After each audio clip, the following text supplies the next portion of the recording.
Hello, it's Andy from Keyword Insights, and I just want to use this video just to touch on a topic I see a lot get asked on Twitter, on Reddit, on Quora, and that is whether you should be using AI generated content on your website or whether you can use tools to generate use AI tools to generate those blogs for you to speed up your content process.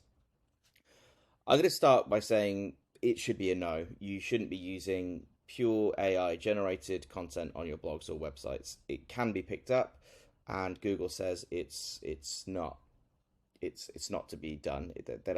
They frown upon it, and I can link to the source of that in the comments. But basically, I just want to show you an example of that. So I'm going to use this site here, Jasper AI, which is probably, in my opinion, the best at generating AI content. It's really cool, to be frank. You've got all these different recipes you can use to generate paragraphs, to generate product descriptions. You can even generate a whole blog post if you open up this, whip together a quick blog post in 5 minutes. And I've done this, and it generates a cool looking blog that, if you put it on a site, to a human, it wouldn't know that it was generated by AI. It reads really well. So I'm just going to use the paragraph generator for now, just to basically go through and show you the outputs that this sort of powerful software can generate, but why you should be very wary about using it. So I'm going to just start with something simple: how to tie a tie, tone of voice formal, and I'm just going to generate the AI content here. You can generate as many outputs as you want, and you can use them on this, or you can generate up to two. I'm just going to use one to save my credits, and I'm going to generate the content now, and I'm going to pause the video whilst it generates it. Cool, so that's gone ahead and generated this paragraph for me, and I'm going to copy this to my clipboard and head over to huggingface.co, open AI detector, and I'm going to paste the text straight into here.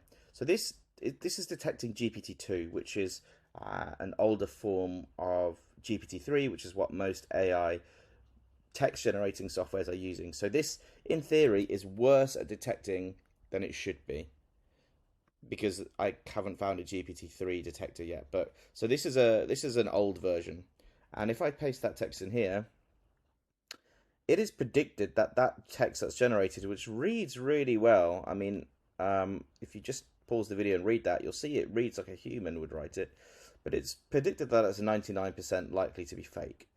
So if this is an old version of a tool that is detecting that, imagine, what Google is probably finding. I'm just going to do another example. I'll pause the video while I do that. Cool, so this time I've gone back and put how to write a content brief. And it's generated this. A content brief is a document that outlines the key details piece of a content. Again, it reads really well. Let's copy that to our clipboard, head over to our GPT-2 tester, and paste it in there. And again, it's guessed it's 99% fake.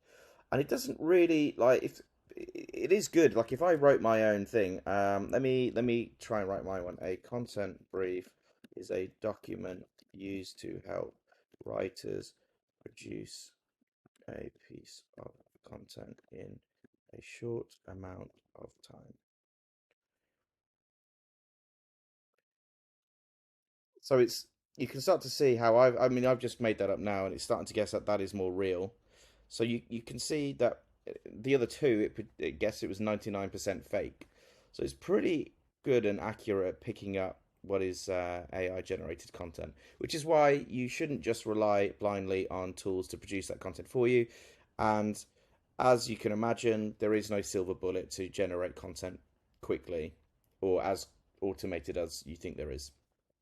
That is why at Keyword Insights, we have a content brief generator, and we get asked a lot, oh, will you get to the stage where you are able to just, put together the brief for us and basically write the blog?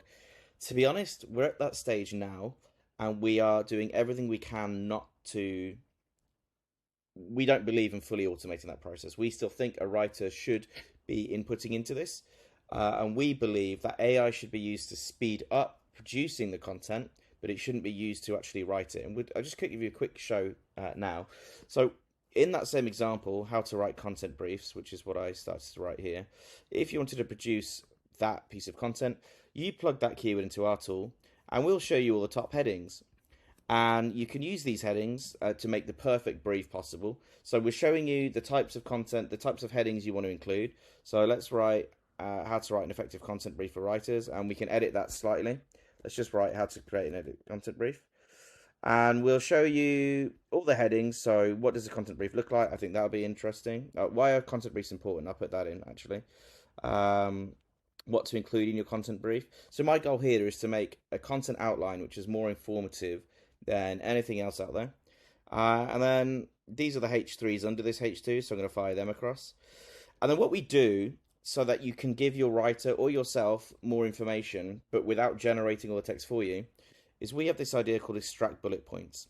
And what that means is if I click that, you'll see what we've done is summarize the content under that title. So what is a content brief, which I'll probably actually put over here. You can move it up here. What is a content brief? And we're going to fire the bullet points in here. So I'm going to move them just under that one. And the reason we give it as bullet points is because it gives your writer enough information to speed up their writing, but it doesn't write it for them. If there's this, it's human nature. If you give a writer a paragraph already written, they don't rewrite it as much as you'd like them to, or probably not at all. If you give them bullet points and ask them to write it into prose, it's naturally going to have that human, that human touch to it. So I'm going here and I'm choosing all the best titles. I'm firing in bullet points. So why are content briefs important? The purpose is to inform your reader, so I'm going to put them up there. Why are content briefs important? And yeah, we're just producing a really in-depth brief by firing the various headings across to make something as informative as possible. We then also use GPT-3 and AI to come up with titles that, because there's this idea that, okay, if I'm just going to copy the headings off of what's already ranking, then are we producing the same content, which is another common thing we get. The answer is no, because you are pulling in what's on position one, what ranks in position one isn't necessarily got all the same content as position two.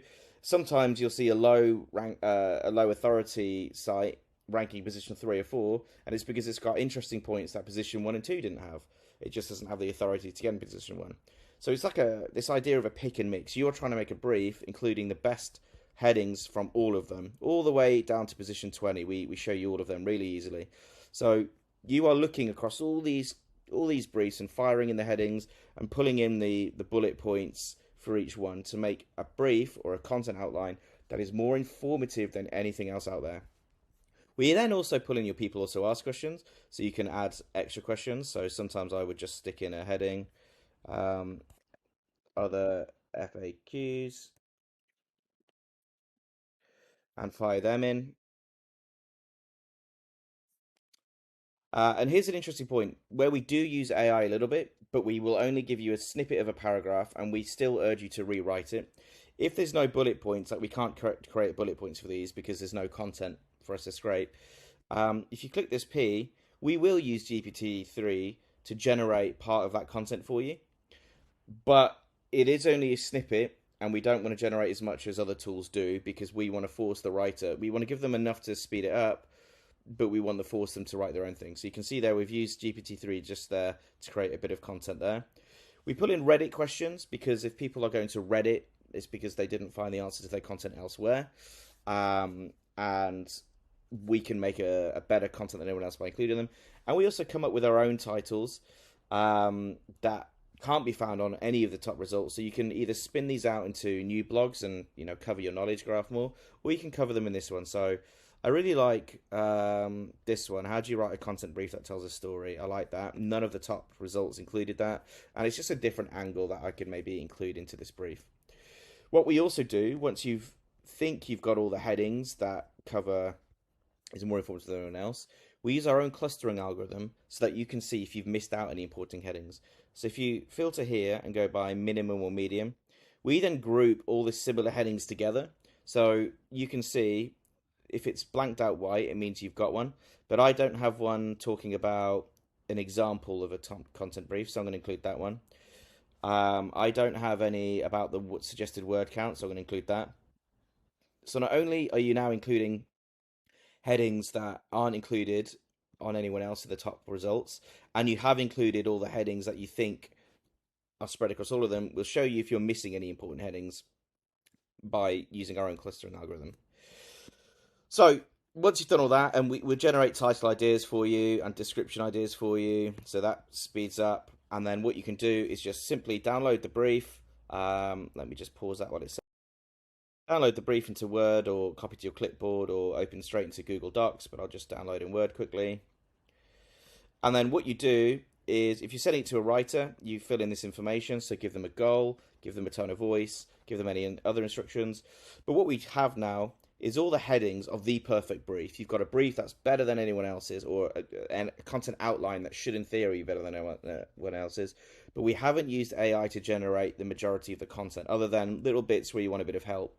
The idea being is this gets sent to a writer, or you just use it to research your own blog quicker than anyone else. And then you turn these bullet points into prose. So we're using AI as well as some just standard methods to speed up your content development, to help you speed it up, but we're not using it to write it for you. And that is a very important distinction